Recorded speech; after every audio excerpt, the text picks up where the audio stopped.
Welcome everyone to Monday Match Analysis. I'm Gill Gross. Today's episode is the third ever Hulk edition, where I create the greatest tennis player on the planet, the greatest player who's ever lived, by going category by category and basically taking one player for each. Now, what makes this difficult, and it's been 2 years since I've done this, a lot has changed, my friends. The Hulk is going to have to go through a major renovation in version 3.0. If you're lost, if you are unfamiliar with this series, I have gained quite a bit of subscribers, thankfully, in the last 2 years. The way this works is I have categories, okay? The serve, the forehand, the backhand, the offense, the defense, and I have categories within those categories. And for each category, I pick one player who I believe is the best in that category.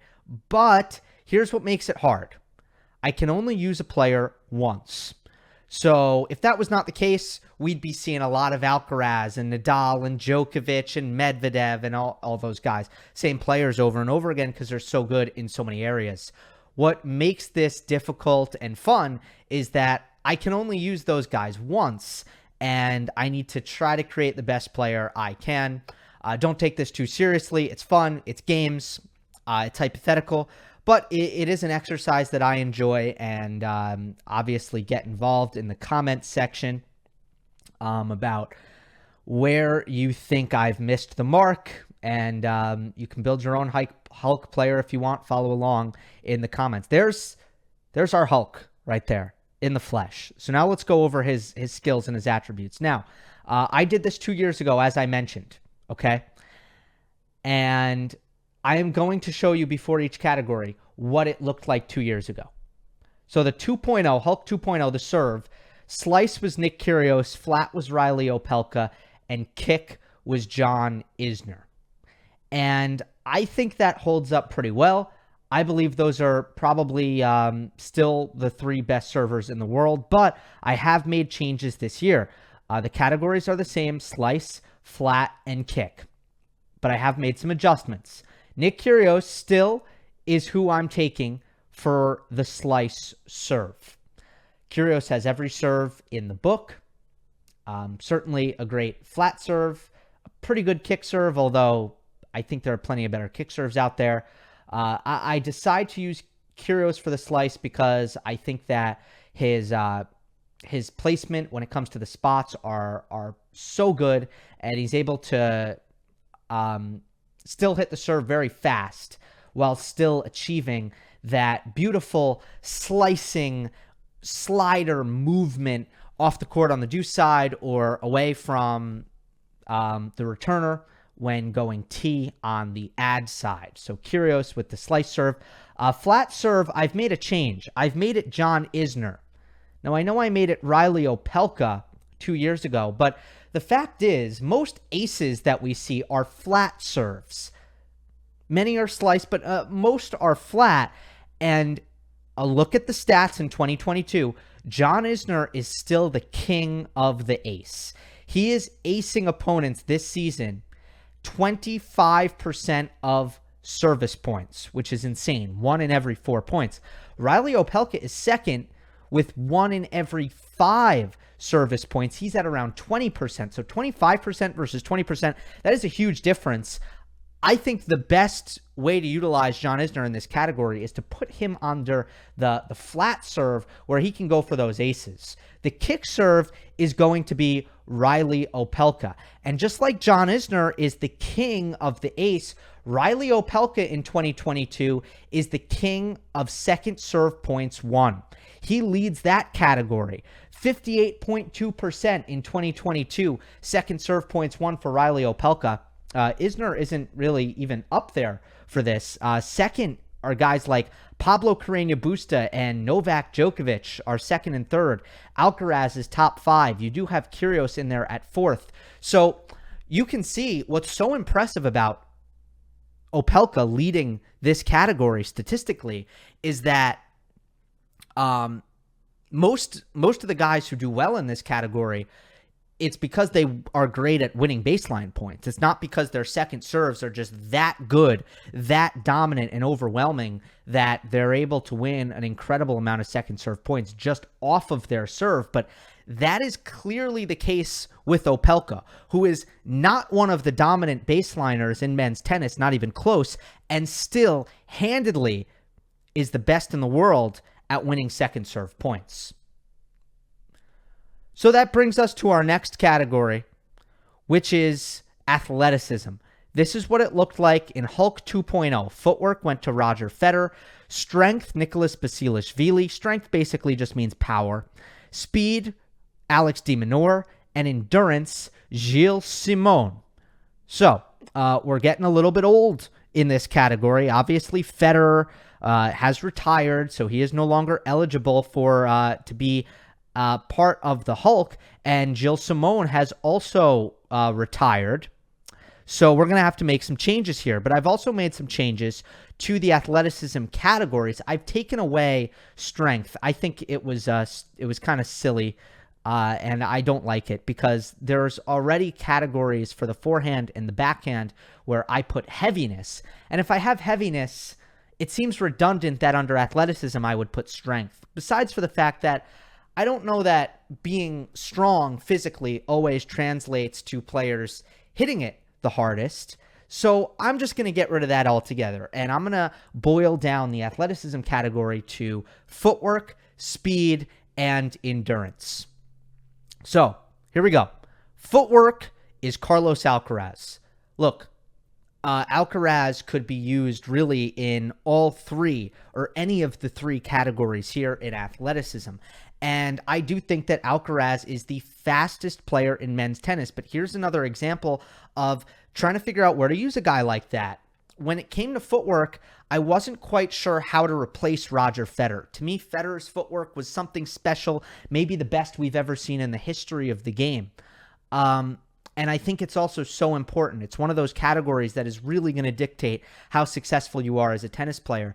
And I just couldn't think of a lot of players who are worthy at this point of being the Hulk footwork player.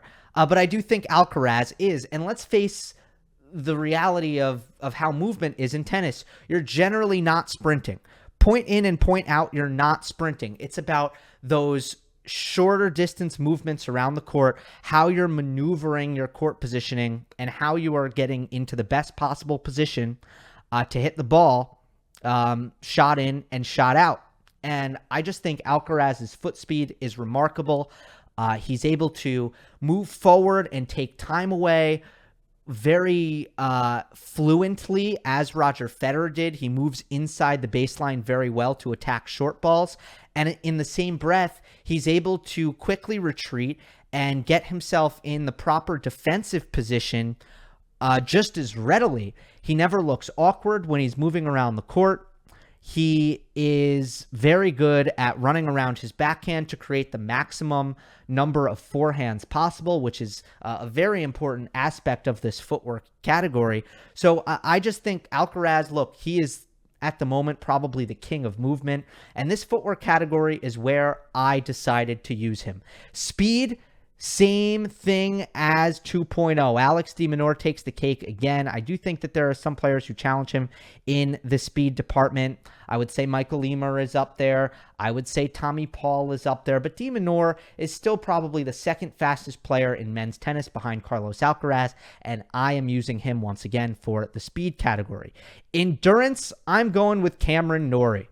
I think more and more tennis fans have heard this by now, but Cam Norrie actually has a superhuman lung capacity and heart rate capacity where he's able to put himself basically in the red in terms of heart rate, beats per minute, like 200, like 220 or something crazy like that.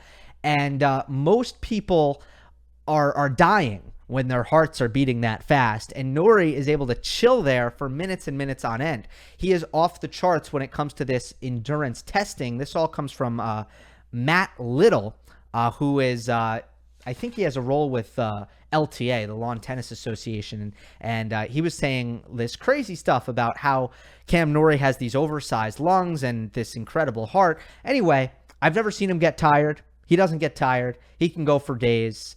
And in the endurance category, Cam Norrie is very, very deserving and very reminiscent of a Hulk. You know, Hulks are not normal humans. Similar to Norrie, who's not a normal human.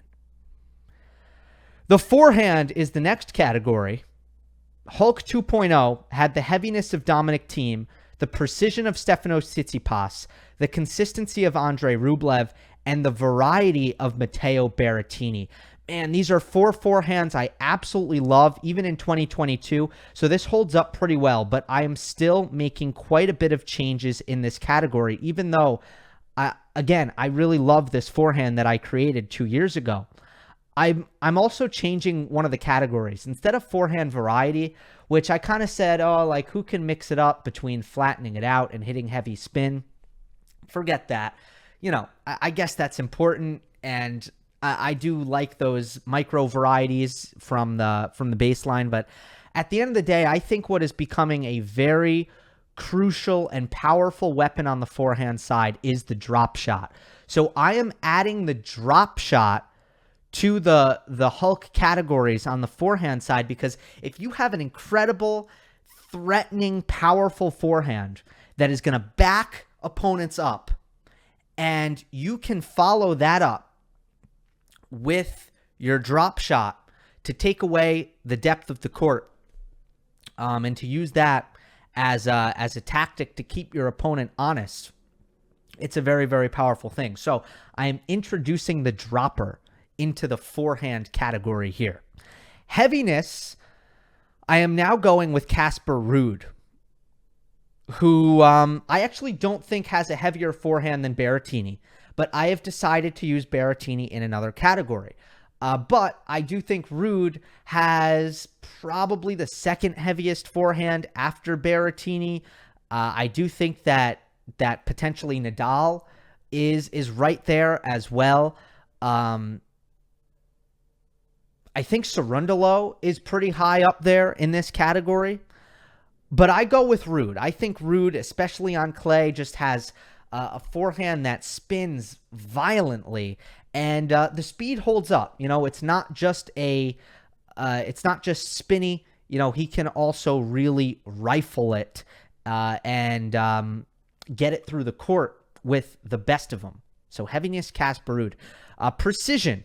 Going with Felix Auger-Aliassime, I do think he has one of the most potent forehands in the world, and I wanted to get a piece of the FAA forehand in this category. Now, similarly, I do think Tsitsipas is probably a little bit better than FAA in this category, but I decided to use Stefanos somewhere else. But look, as much as Auger-Aliassime can struggle with the forehand consistency, his accuracy is absolutely pinpoint, and I think it's a big reason why he has one of the deadliest forehands in the world. He takes it early, and he plays really, you know, he's able to play it close to the lines when he's playing from attacking positions. So FAA, with that laser surgical precision on the forehand, is going to be who I go with in terms of precision. Now, before I reveal the consistency category, I want to be very clear about what it means. Good forehands are weapons. They're big. So in the consistency category, I have very little interest in putting someone in here who makes all their forehands but doesn't go for all that much on them. I mean, anyone can do that. These are pro tennis players. If you really asked them not to miss, guess what? They wouldn't miss. The key with the forehand consistency, and this is even more so true than the backhand consistency, I want someone who hits attacking forehands without missing. I want someone who can go after their forehand over and over and over again without missing. Aggressive margin is what I'm looking for here. And in this category, I decided to bring Rafael Nadal into the mix. And I'm putting him there for forehand consistency, as that is the kind of reliable attacking weapon that everyone absolutely wants the forehand consistency of Rafael Nadal. And yes, you could use him certainly in the heaviness category here. You could even use him in the dropper category now. Now, I would never waste a Rafael Nadal on something as,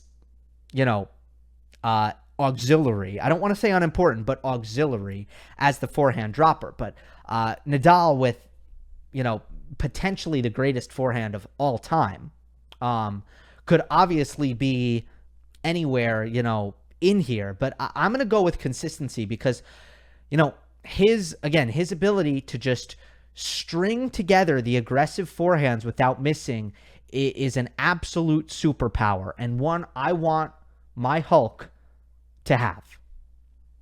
The dropper category, this is a deeper cut. You'll notice that I've mostly used top players to fill out my Hulk. But dropper, I'm going with Lorenzo Sonego.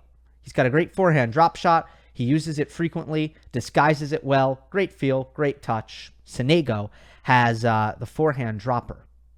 Now we move on to the backhand. I'll take a look or give you a look at how it looked 2 years ago. Heaviness, Stan Wawrinka. Precision, David Goffin. Consistency, Daniil Medvedev. And slice, Dan Evans. This is another category that here in 2022, we're getting a little bit old with Wawrinka and Goffin, who have fallen off a little bit. And as a result, there are certainly going to be some changes here. So the backhand in Tennis Hulk 3.0. Heaviness, I'm going to go with Dominic Thiem. Now, it seems a little bit crazy to use him on the backhand instead of the forehand, but who has the biggest backhand in the world right now? I still believe it to be Dominic Thiem.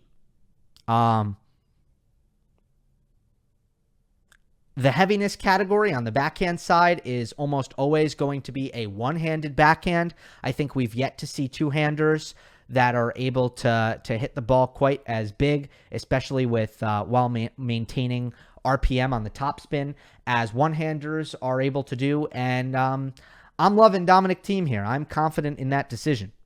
Precision, I go with Taylor Fritz. Precision on the backhand means, first of all, you're able to maintain great depth. I think that's very important, more so on the backhand because it's generally not going to be quite as big a shot as the forehand, so you got to keep it deep in the court. And Fritz has incredible timing and accuracy when he changes on his backhand down the line, but even more so, the backhand cross court of Taylor Fritz is hit close to the lines on such a consistent basis. He's able to kind of bring those angles, and rarely does Taylor Fritz make the mistake of hitting a cross-court backhand that doesn't go cross-court enough, and the opponent is able to run around and hit a forehand, which you definitely don't want when you're hitting cross-court backhands. So Fritz, really, really precise and accurate backhand. And one of the best two-handers in the world, maybe even a little bit underrated. The consistency department, I'm going to go with Alexander Zverev. Daniil Medvedev is who I went with 2 years ago, and I still think Medvedev has the most consistent backhand in the world. But once again, I wanted to use Medvedev somewhere else, and I think Zverev is right up there with him. Medvedev, I think, just misses a tad less than Zverev, but still, here is someone who, whether he's trading, attacking, either one, or defending, you're rarely going to see Zverev miss a backhand without being under a ton of pressure. It's incredibly solid, stable, consistent, absorbs pace well, all that good stuff. So consistency is Zverev. Slice, no change here. It's still Dan Evans. I thought about Grigor Dimitrov here. I think Dimitrov is certainly up there. But Evans, I think a little bit craftier on the slice. It's very close. Very close between Evans and Dimitrov. Defense. It is time for defense. The 2.0 Hulk had Gael Monfils on the backhand, Grigor Dimitrov on the forehand, and Diego Schwartzman on the return. A pretty old category here, and all three are going to be different here in 2022 for Hulk 3.0. Same categories: backhand, forehand, return. Backhand is Daniil Medvedev.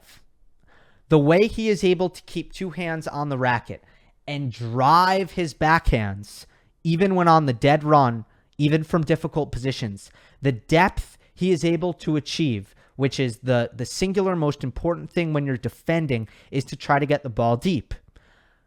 On top of that, his feel for getting the ball low, despite being a very flat hitter, when he has to pass on his backhand side, also exceptional. He is almost never rushed on his backhand. And he's just such a... It's so difficult to actually make progress by attacking the backhand side of the court when you're facing Daniil Medvedev. So I believe that he has the best backhand defense in the world. Him or Novak, I think you could go either way. I wanted to use Novak somewhere else, but Daniil Medvedev takes the cake for backhand defense. Forehand defense, I'm going to go with Stefanos Tsitsipas.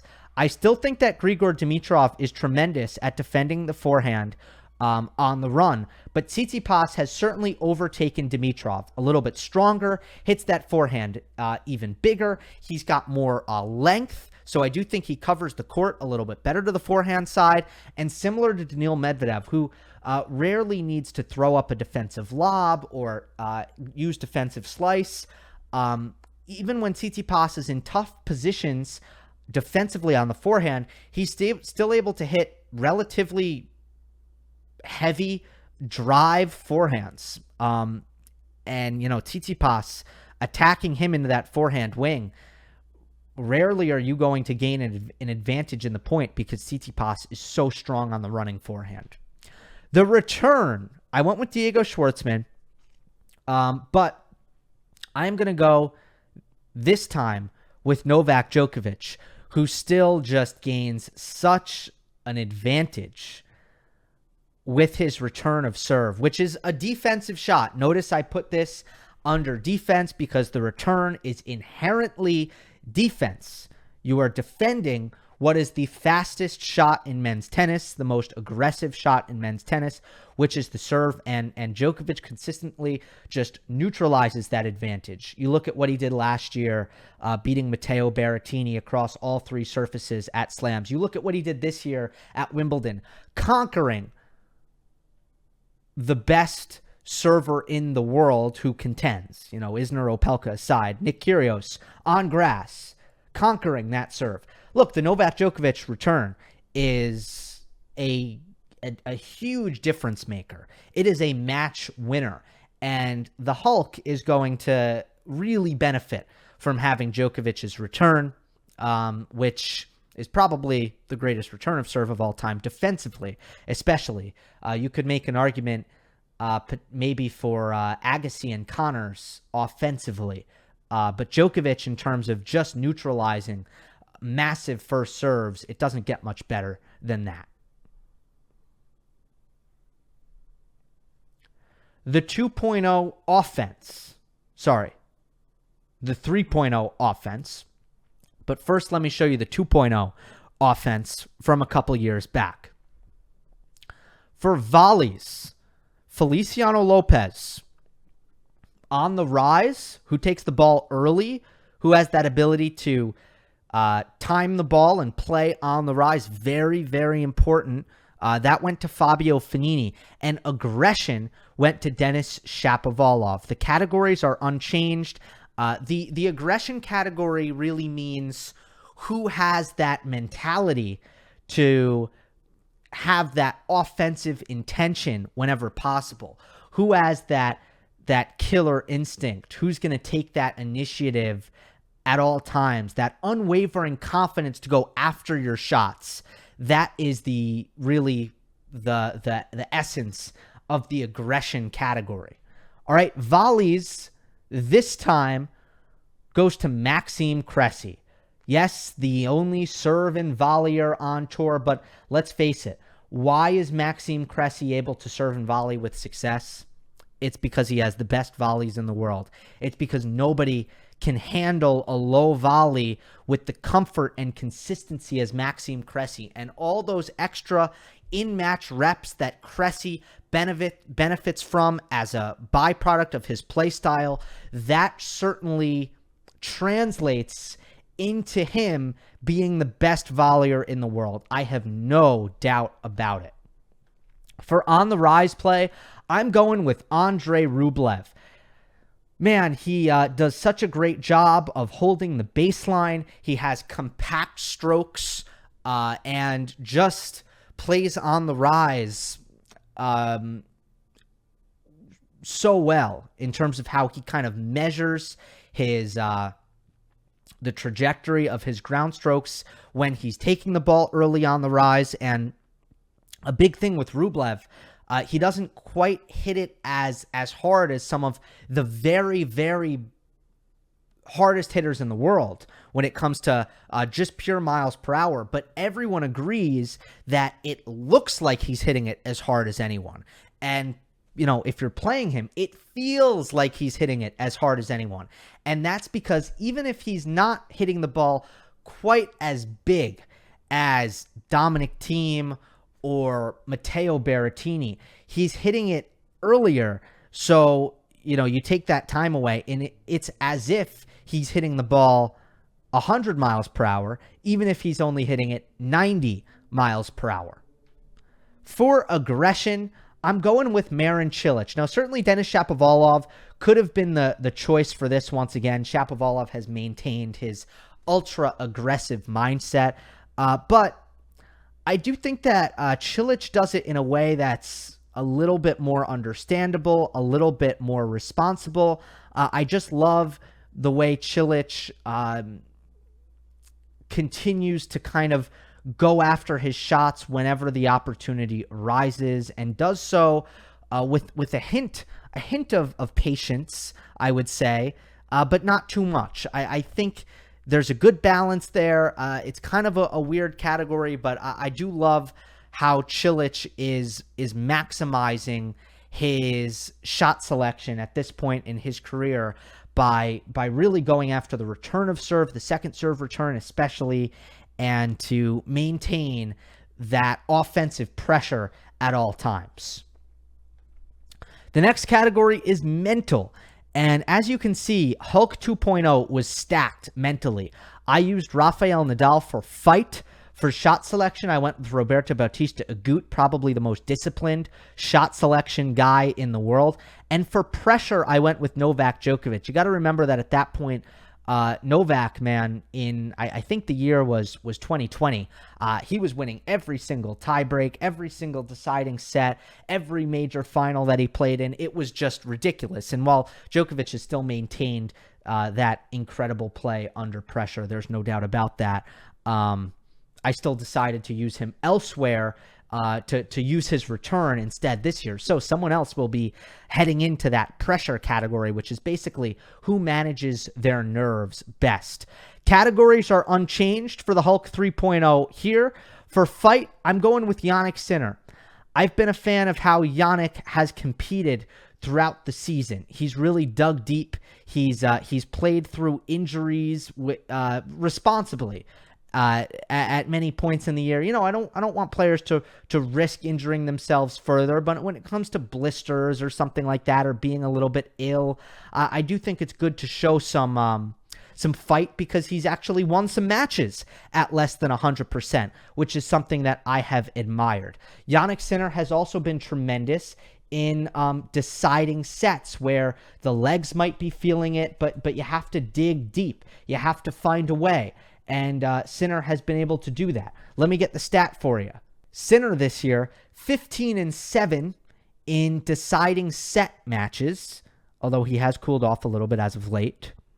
But I really like, the fact that, look, Sinner is not this really, really fiery guy like, let's say, Nadal is, right? He's not outwardly as fiery, but I'm telling you, point in and point out, especially watching him live, which I got to do so much at the US Open, this man plays every single point the same, never checks out, and just kind of goes through his routines and is always focused and locked in and wants it really, really bad and is able to win with less than his best, which is the most important thing in this category when it comes to fight is, are you going to keep competing even when everything isn't going your direction? And I think Sinner has embodied that as of late.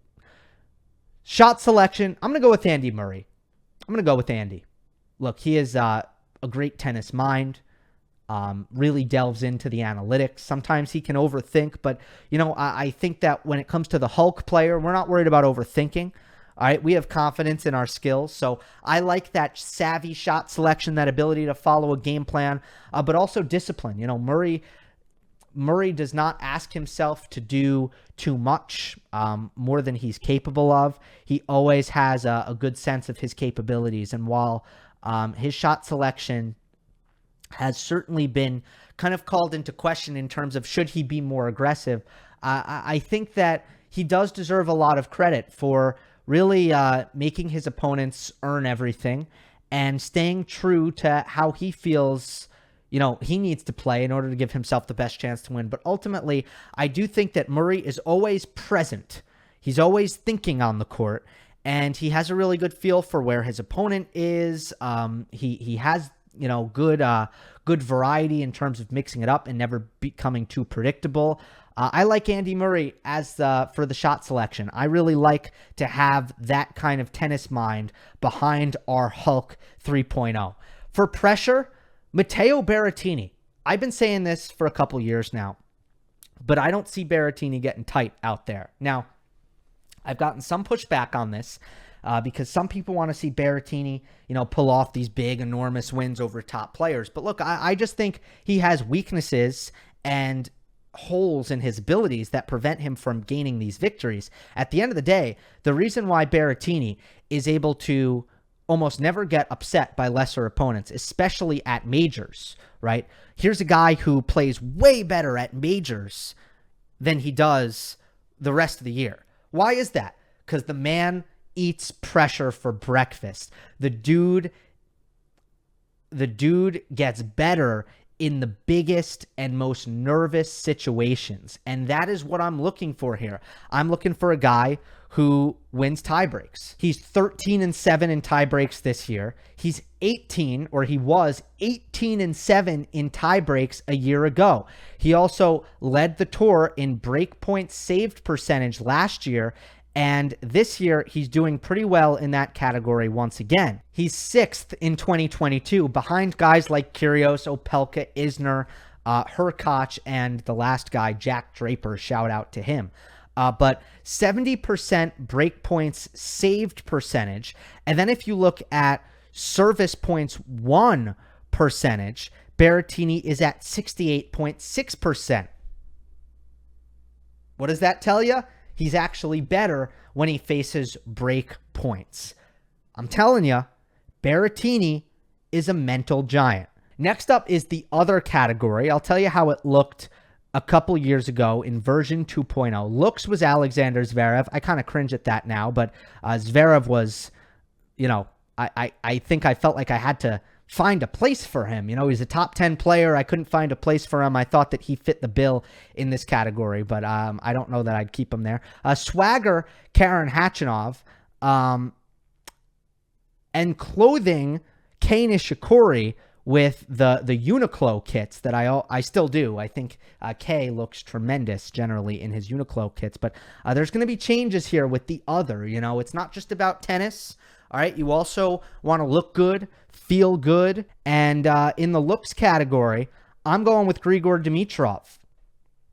Now, look, I understand he's getting up there in age, and I know that the time has kind of, some people have started to look the other way on Grigor Dimitrov, and they're into these new emerging talents like a Jack Draper, for example. But to me, Grigor Dimitrov hasn't lost a bit, all right? Don't sleep.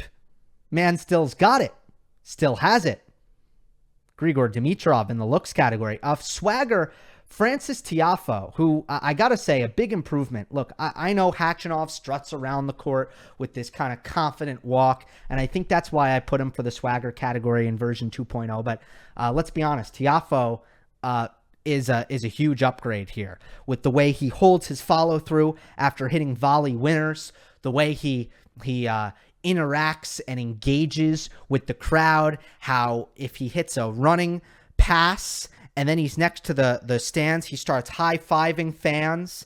I mean, he's got the full package, and I do think that the way he kind of has fun with his swagger-filled body language and kind of way about going around the court, I do think it helps his tennis. I really do.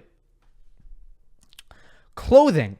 I thought I spent way too much time considering this category. Way too much time because in all, I'm not all that impressed with anyone at the moment. I'm going to go with Alejandro Davidovich Fokina. Davidovich Fokina has been rocking Diadora, which is kind of a more unique clothing sponsor on tour, which I like. Bonus points for unique. But really, the reason I go with ADF is because of the mismatching socks that he has implemented into his wardrobe, which is something different, fresh, eye-catching, and I think it works. You know, it's become somewhat of a signature for Davidovich Fokina, and I love the inventiveness. Again, I do think that it looks quite nice, and I'm all for it. So Alejandro Davidovich Fokina and his Diadora setup, his kit, is going to be what Hulk 3.0 is rocking on the court. That'll do it for our Hulk 3.0 creation. Again, feel free to get involved in the comment section where you agree, where you disagree, build your own Hulk. Have at it. Hope you enjoyed. Don't forget to subscribe. I'll see you next time.